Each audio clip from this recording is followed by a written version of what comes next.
There are several important things to remember when completing the annual goal page of the IEP.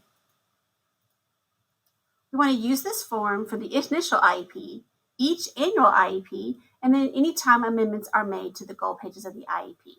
We use this page for the measurable annual goal that the IEP team chooses to addresses, and then also to document the data mastery of the measurable annual goal, and if appropriate, any benchmarks. The purpose of this page is to document the area for which the measurable annual goal is written, to document a statement of the student's present level of academic achievement and functional performance in relation to that area, to document a statement of the measurable annual goal, to document the types of evaluations used to measure progress towards the annual goal, the date of its eventual mastery, and then any benchmarks for students being addressed by the Alabama Alternate Achievement Standards. The first thing is the area.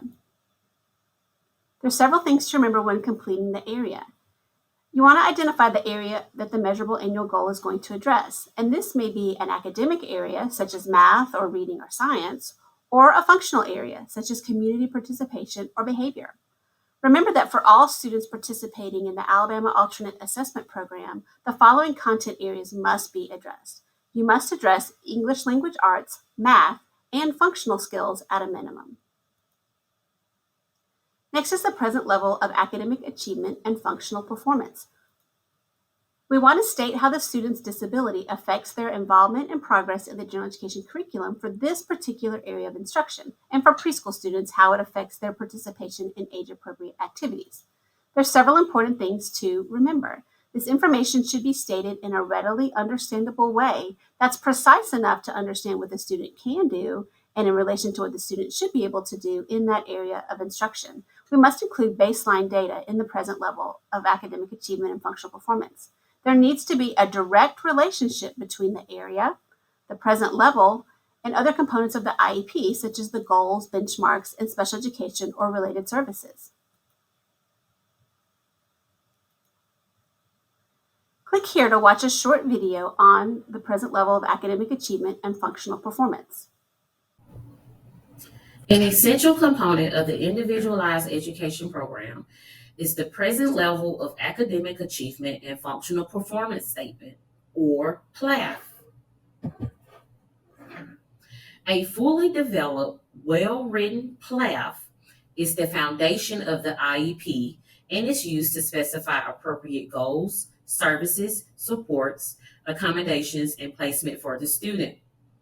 The IEP team can begin the process of developing a high-quality PLAF statement by holding a discussion that centers around 4 essential elements: student needs, effect on progress in the general education setting, baseline information, and connection to goals and/or services. With the PLAF, you want to ensure that you are addressing the needs of the student's educational needs, as well as identifying evaluations. Include a description of changes in the student's functioning since the last IEP was developed.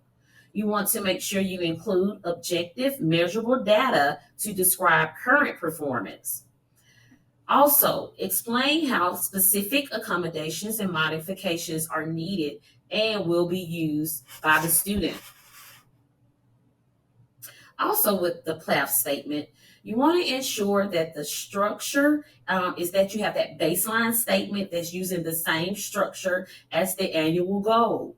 You want to make sure to compare the student's baseline performance to grade level expectations. Include administration dates and names of measurement tools to the extent possible. And most importantly, you want to include how the disability affects his or her involvement and progress in the general education curriculum, or for preschool students, how the disability affects the student's participation in age-appropriate activities. The next area is the measurable annual goal that's related to meeting the student's needs. We want to target the individual needs of the student that result from the student's disability, and also how that student's disability is impacting their involvement and progress in the general education curriculum. We want to describe what a student can be reasonably expected to accomplish within one school year. There's several things to remember. We want to identify the area that the goal is going to address, and this could be core academic content areas such as math or science, or functional areas such as community participation, communication, or behavior.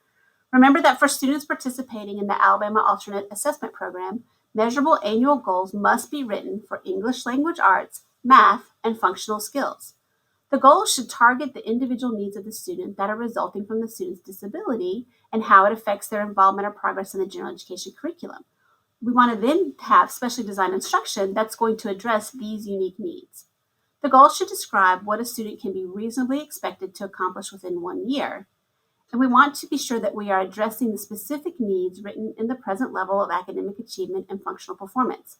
Goals must be measurable to the extent that they can be used to monitor the student's progress and assess the appropriateness of the special education services. They should not be a restatement of the general education standard.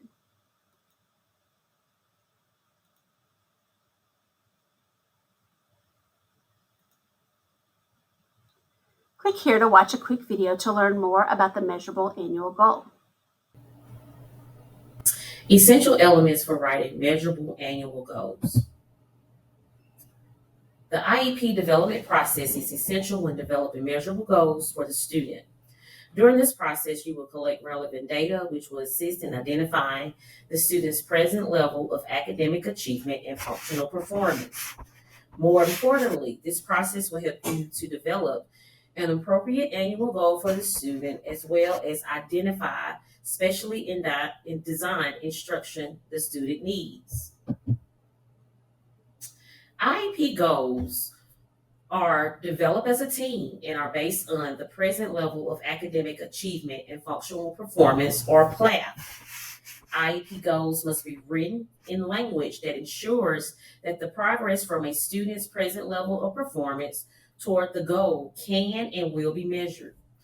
Quality IEP goals address the condition or context in which the skill will be performed, target behavior, and level of proficiency time frame. How the disability affects the student's involvement and progress in the general education curriculum, or for preschool students, how the disability affects the student's participation in age-appropriate activities. When you're looking at planning for determining what those measurable annual goals will be for student, there are a couple of questions you should ask. What has the team learned about the student's strengths and weaknesses? You also should consider the student's responses to learning strategies and accommodations, intervention, and standard instruction. What is the student able to do now? What is that baseline data? What prerequisite skills does the student need to close the gap between their present level and the grade level content standard or functional achievement expectation? Please consider all data gathered and analyze how does the student's disability affect performance in the general education setting. This is a Dear Colleague letter from the Office of Special Education Programs and Rehabilitation Services. It clarifies that individualized education programs, IEPs, for children with disabilities must be designed with the state academic content standards for the grade in which the child is enrolled. When you're developing your measurable annual goals for the student's IEP, please refer to the standards and curriculum guides. We have the Alabama Courses of Study, your differentiated instructional guides, alternate achievement standards, Alabama Standards for Early Learning and Development.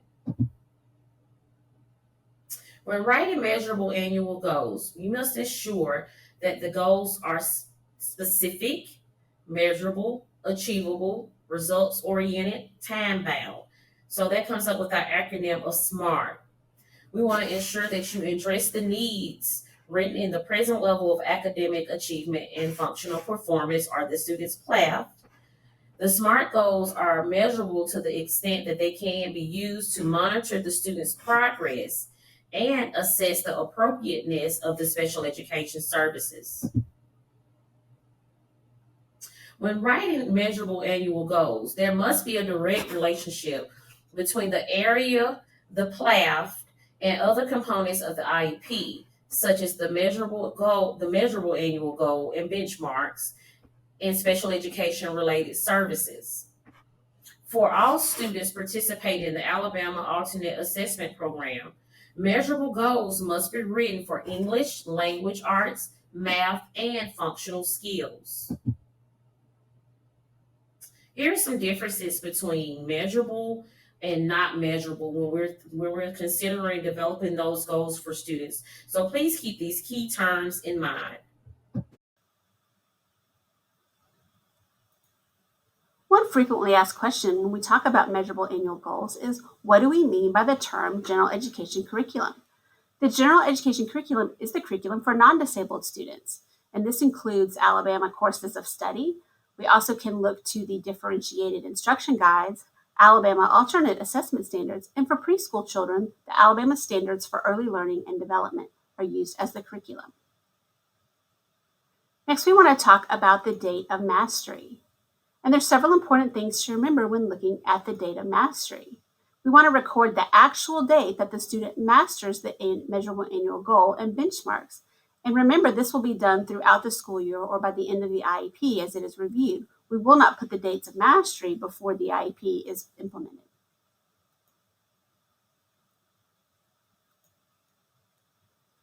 Next, we want to look at the types of evaluation that are available and used for the measurable annual goal. It's important to remember that you can check each type of evaluation that will be used to evaluate the measurable annual goal. At least one must be chosen, but you don't want to check all types. These are the types of measurements that are going to be used when you're progress monitoring and identifying mastery of the goal. There's several options here, such as curriculum-based assessment, data collection, teacher or text tests, data collection, teacher observations, work samples, grades, or other. If you choose other, the form of evaluation must be clearly detailed. We must include benchmarks for students who are on the Alabama Alternate Achievement Standards. We must include at least 2 for these students. Benchmarks are required for all goals for students who take the AAS, and this includes academic goals like reading and math, and also the functional goals, whether or not this is a testing year for these students. Benchmarks must be included also if they're required by your local school district. If benchmarks are written, they must be written correctly and contain the following. They must have the content to be learned or the skills to perform. They must be measurable, intermediate steps or targeted sub-skills that go between the present level of academic achievement and functional performance and the measurable annual goal, not a restatement of the measurable annual goal. And there must be at least 2 benchmarks per goal.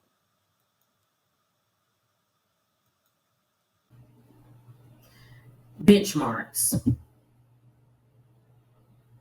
When we think about benchmarks for students related to their IEPs, we need to make sure that if you're writing a benchmark, that they're measurable, intermediate steps, or targeted sub skills between the present level of academic achievement and functional performance, also known as the PLAF, and that student's measurable annual goal.